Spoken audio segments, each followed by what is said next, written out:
Whether you love them, whether you hate them, or whether you just think they are plainly irrelevant, I am going to share with you some of my sorority experience and the way it helped me grow in my femininity. And I really believe that this video is applicable to all women because I think you can learn so much from my experience. So stay tuned and let's get into the video.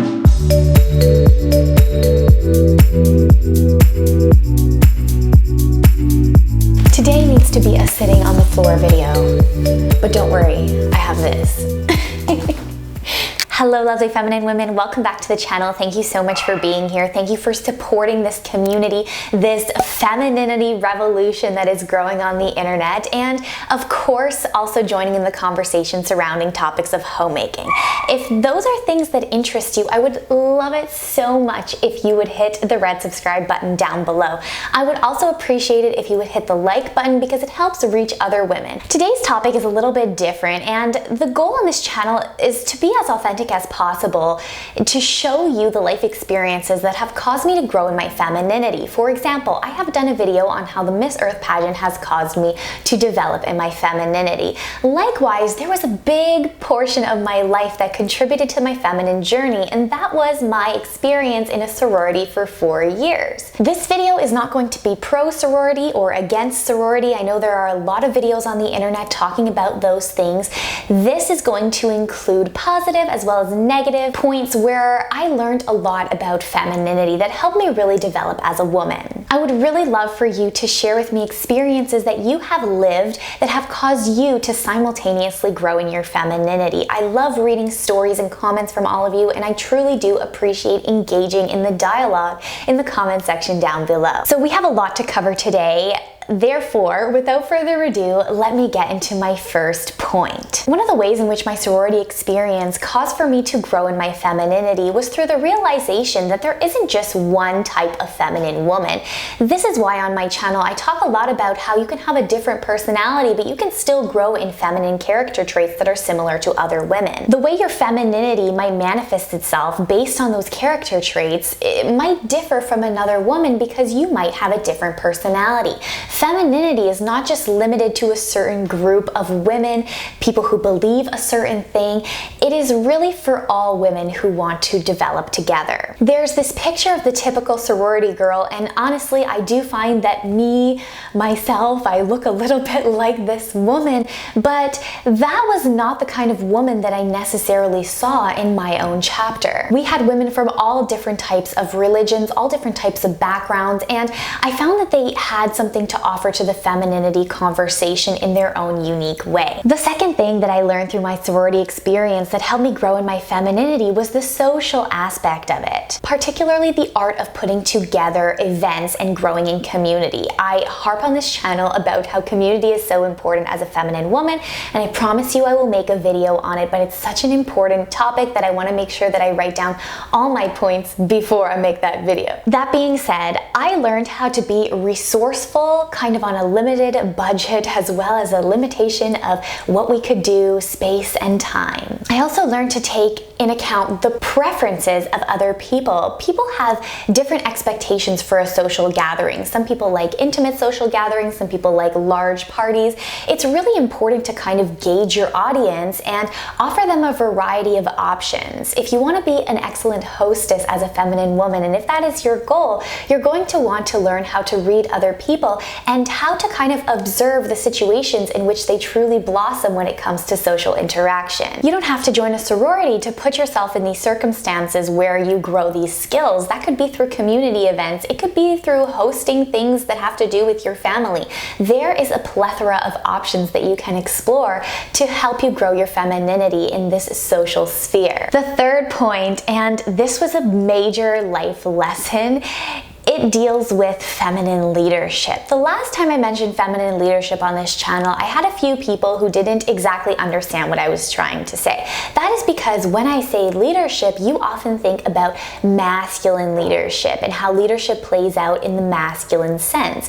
But I want you to, even if you have to perhaps throw away the term leadership and kind of rethink it in a totally different manner. When I talk about feminine leadership, it deals more more with inspiring and creating a comfortable environment for other women to, and other men, I guess, to truly show themselves to the world. The feminine deals more so with soft skills, and there are so many instances in your life where soft skills can be really applicable. There's a reason why people are so thrown back from the queen bee kind of mentality, the woman who leads with a more harsh nature, and that is because she is not leading from feminine leadership. Feminine leadership is soft, and it doesn't have this superior hierarchy, so to speak. Regardless of whether or not you are a feminine woman who has a career or who is primarily based in the home, I think that developing your soft skills can really help you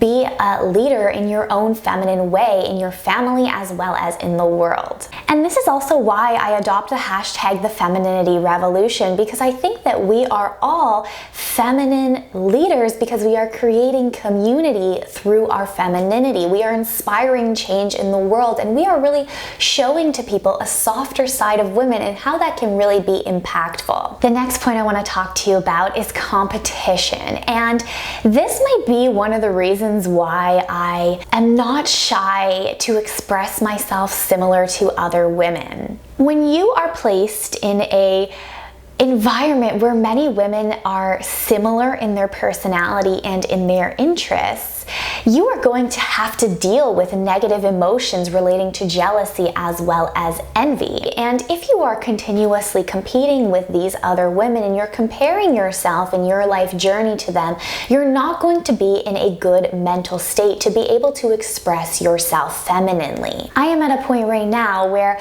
I am very comfortable being like other girls, and I don't feel the need to prove myself as different just to seek validation in our modern culture. This is why it's so important to band together and really celebrate our similarities as much as we celebrate our differences. We are stronger together in our similarities if we learn to appreciate them in other women and we stop comparing ourselves. I also wanted to touch on friendship. Friendship is an integral part of femininity, but you don't necessarily have to be the woman who has 15 close friends.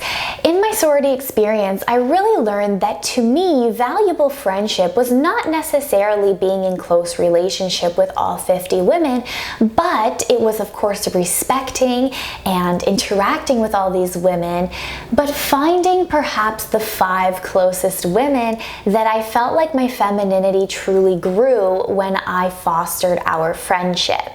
Your friendship style might include being friends with many different people, but you might be like me and you might be more of like an introverted extrovert, I guess you could kind of say.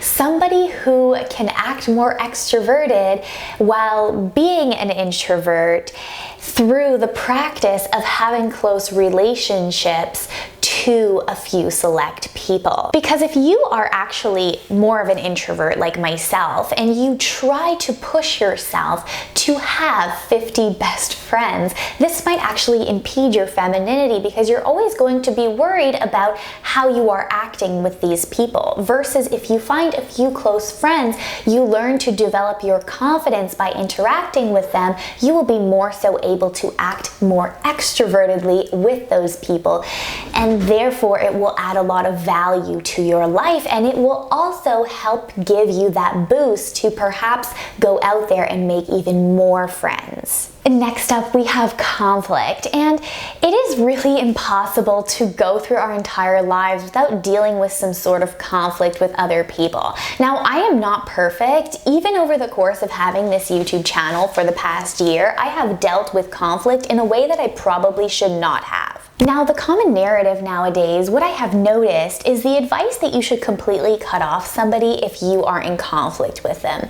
Now, when we are dealing with perhaps narcissistic people, you do have to cut those people off because they feed off of drama. But when we are dealing with other people that we might not necessarily be able to avoid, we have to learn the skills as feminine women to at least cause for the conflict to subside or to bring each other to a place where we can agree to disagree and be civil with one another. One of the feminine ways that I learned to dismantle conflict, and I had to do it a lot in my sorority because the last year that I was a part of this organization, I was the president. So when drama occurs, if you are familiar with sororities, the president is the first person to deal with this. But back to what I was saying, was to acknowledge emotions.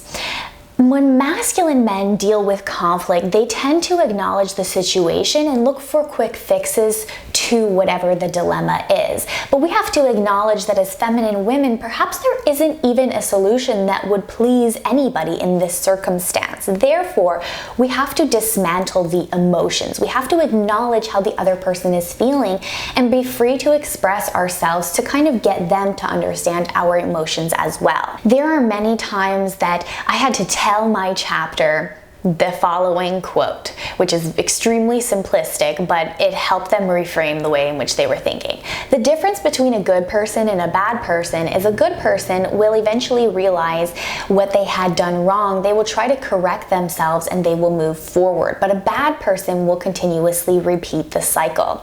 That being said, you cannot get to a point where you realize what you did wrong without firstly acknowledging the emotions that trigger you. As women, we often are triggered by our emotions that cause for us to perhaps say snarky remarks or lash out at other women. These things are, of course, not good, and I have done them as well, but to a certain extent, they are unavoidable. But the difference, again, between a bad person and a good person is you are actually going to be able to try to have some sort of introspection that is going to cause for you to acknowledge those triggers and try to break that cycle. And the reason why I'm telling you this is because I want you to feel some encouragement. Despite whatever drama or conflict that you have had in your life, today is a new day, and try to explore the avenues where you can correct yourself. I also realized that a lot of women, perhaps they take what another person is saying and they interpret it based off their own biases,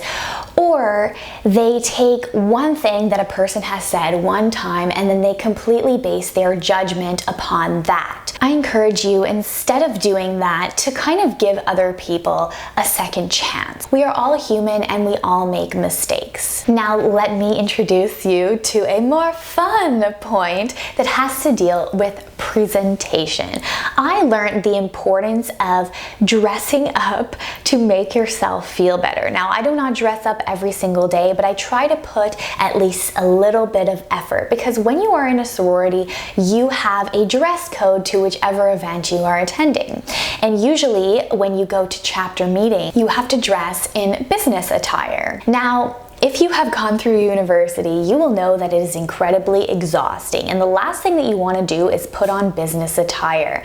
However, I noticed then when myself and the women in the chapter would dress up this way, there would be an instant mood boost, a change in perspective by the end of the day. The takeaway message from this is that it might be very difficult for you to actually get into the habit of at least looking somewhat presentable every day, but I am telling you that it is going to improve your femininity because it's going to give you an extra confidence boost. And lastly, I learned the importance of recharging. As women, sometimes it is difficult for us to see the entire perspective of our lives because we might get very enthralled in whatever it is that we are focused on in the moment that causes for us to have a lot of stress. But it is imperative that you get out of that habit by perhaps interacting with other people or time blocking your schedule, because if you do not do that, then you're going to impede your ability to enter feminine flow and live in the moment. You need a variety of things in your life as a feminine woman. Your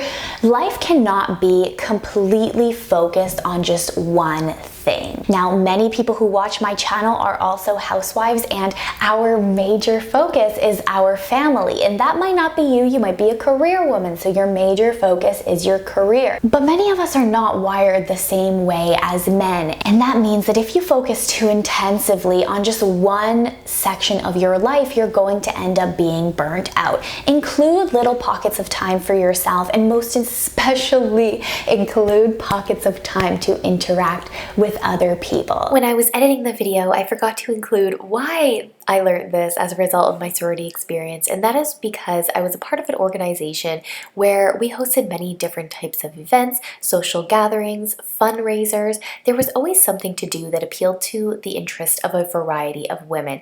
This helped me kind of get out of my funk because I wasn't solely focused on school, but I wasn't solely focused on, for example, a relationship or a friendship or whatever current stage of life I was in. It really helped me diversify myself, and I think that is so important as feminine women. So that's all I wanted to talk to you about today. I hope that you learned something from my experience, and I also, again, would love to hear down below in the comment section an experience or a life-changing moment that caused for you to grow in your femininity. Let's all learn together in the femininity revolution. Let's all better ourselves, and let's celebrate the different life experiences that we bring to the table. I love you all, lovely feminine women. I will see you next time. Bye-bye.